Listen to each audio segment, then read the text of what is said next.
tinanong kasi nila ako, bakit, bakit ka pinili ni, JM, gano'n. Sabi ko, hindi ko din alam. Expect ko nga si Ate Justin, kukunin niya. Sabi niya, anong reason niya, gano'n. Sabi At gusto mo, hindi mo pa ba alam? Hindi napigilang kiligin ni Fiang na magsalita si JM kung bakit siya ang pinili nito na makapares para sa partnership weekly task kung saan kinakailangang itali ang tigda-dalawang housemates at hindi sila pwede maghiwalay kahit may mga gawaing ipapagawa. Paraan din ito para mas lumalim ang samahan nila sa bahay ni Kuya. Sa livestream ng PBB, tinanong ni Fiang kung bakit siya ang pinili ni JM dahil ang akala niya ay si Jazz ang pipiliin nito sa kanilang mga girl housemates. Sabay sagot ni JM na pag-iisipan niya kung pwede ba itong sabihin. Tinignan ito ni Fiang ng ilang segundo at tila ba kinilig sabay sabing nakaka-overthink ang pambibiti na ito ni JM. Tinanong kasi nila ako, bakit, bakit ka pinili ni, JM, gano'n. Sabi ko, hindi ko din alam.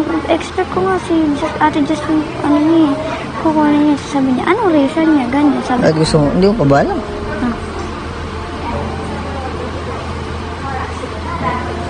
Hindi mo pa ba alam?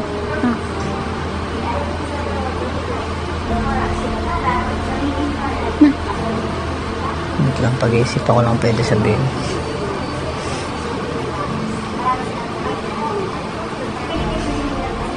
ano ba yan, nakaka-overthink? Nakakainis. Marami ang natutuwa ngayon sa tambalan nila JM at Fiang dahil sa kwelan nilang samahan at makikitang sobrang komportable na sila sa isa't isa tuwing magkasama. Wala pang kumpirmasyon ang dalawa sa feelings nila sa isa't isa pero marami rin ang dinidikit ang dalawa sa kanilang kapwa housemates tulad ni JM kay Jazz at ni Fiang kay Jaren. Ano ang masasabi nyo rito? At gusto mo, hindi mo pa ba alam?